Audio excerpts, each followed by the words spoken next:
Okay, so self-improvement basics.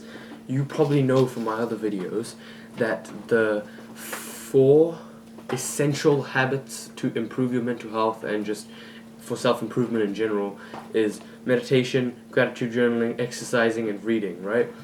You should know that. If you didn't, now you know. And this video is going to be about gratitude journaling.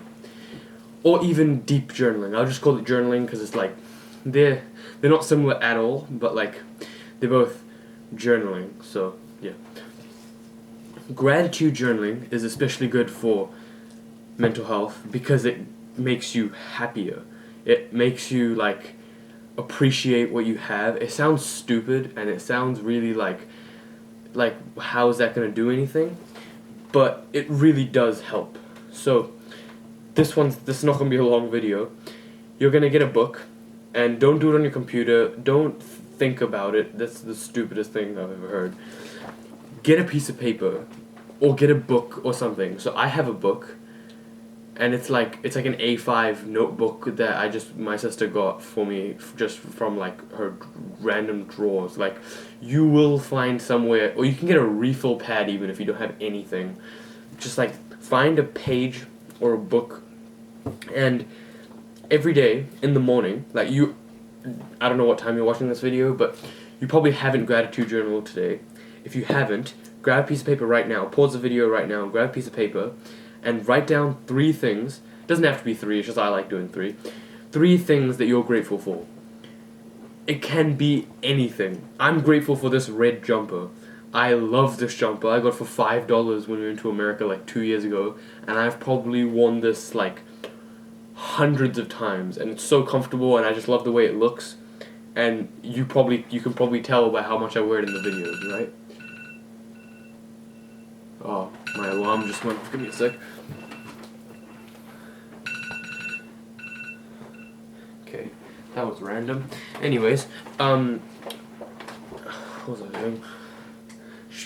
Cut out my train of thought. I'm grateful for this jumper. I'm grateful for my phone interrupting my video because you want to put a because, right? Because I could say that. I could just say I'm grateful for my phone for interrupting my YouTube video, but I'm not. That's the truth. I'm not. I don't have a reason for it. I just said that to write it down, right? And try not to do that. Don't write down stuff just for the sake of writing it down. Try and like think of something that you are actually grateful for.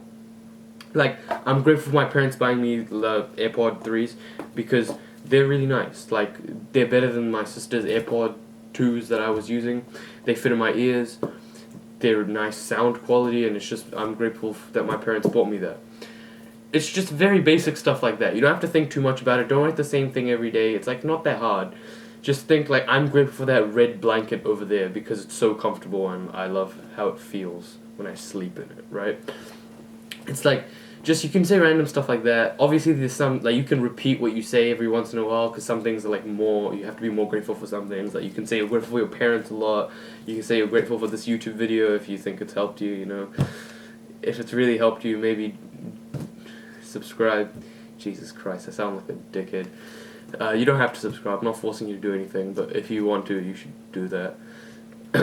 Yeah, so that's pretty much it. Gratitude journaling is really simple. Deep journaling is a little bit different, but I'm not great at deep journaling, but I'll tell you what I know. I know that when you're deep journaling, you're trying to like be introspective and like get all of your thoughts onto the paper, right? Don't filter yourself. Don't think, oh, I can write this like this. Don't like change it so that it's like, it'll be nicer for you to read in the future. That's not what it's for.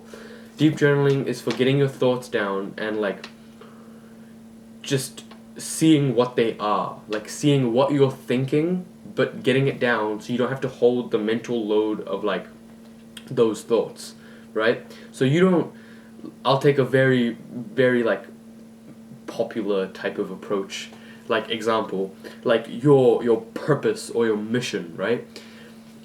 You might have thought about it. Like, if you're watching this video, you're probably into self-improvement YouTube, you probably heard someone talk about, like, their purpose and their mission in life, right? But you've probably never written anything down about it. and all of your thoughts are just like circling around your head, and sometimes one of them will like be pulled right out of the back, and you'll be like, hey, this is here, like you should think about this. But when you deep journal, and deep journaling is when you get into such a flow state that you just write and you write and you write, and your hand should start hurting, but you should not be thinking. You should not be thinking, oh, what should I write? What should I do? You just write whatever you think.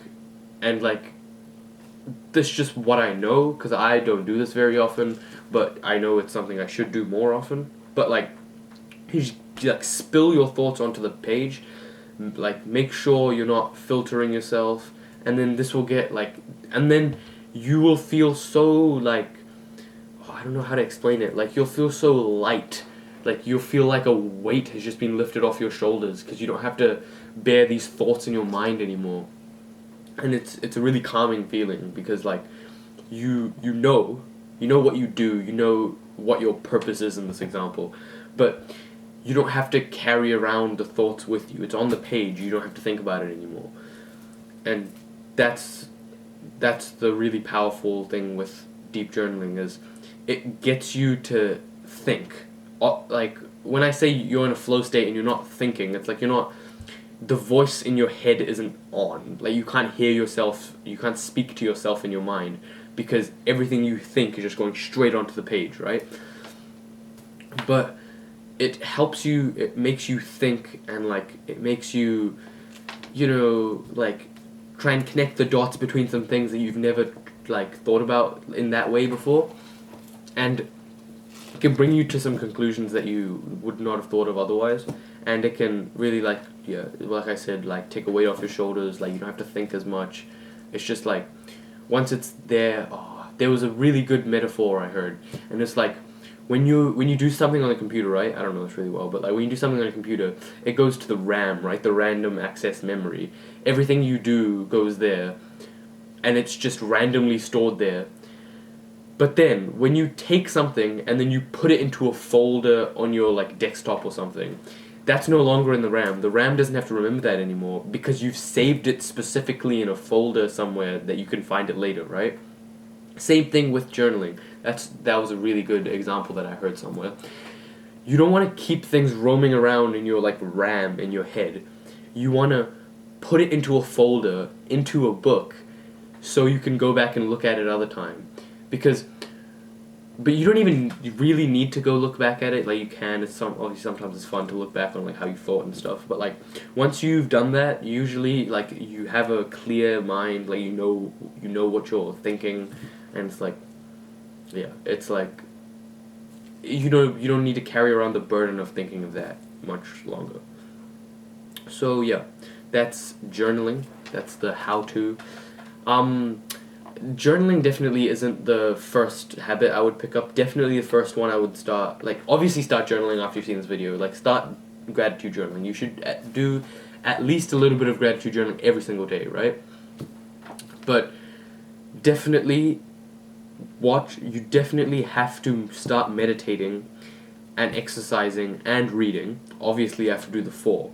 But I feel like meditation is the most important one. Meditation is the one you should put the most emphasis on. You should definitely prioritize that over journaling. Yeah, you should definitely prioritize it over journaling. Even though you should do both every day, meditation is like up here. Meditation is the top priority. Like if you have to not journal and meditate, I would say do it. Go meditate. Screw the journaling. Like, okay, in all honesty, I'm going on a lot of big rant, side tangent, but you have no excuse to miss gratitude journaling. If you say, I have to do work, and at work you're getting up and getting a coffee and talking to people and like scrolling around, going Instagram on your computer, scrolling through Facebook, like it takes like 2 minutes to write down 3 things you're grateful for, right?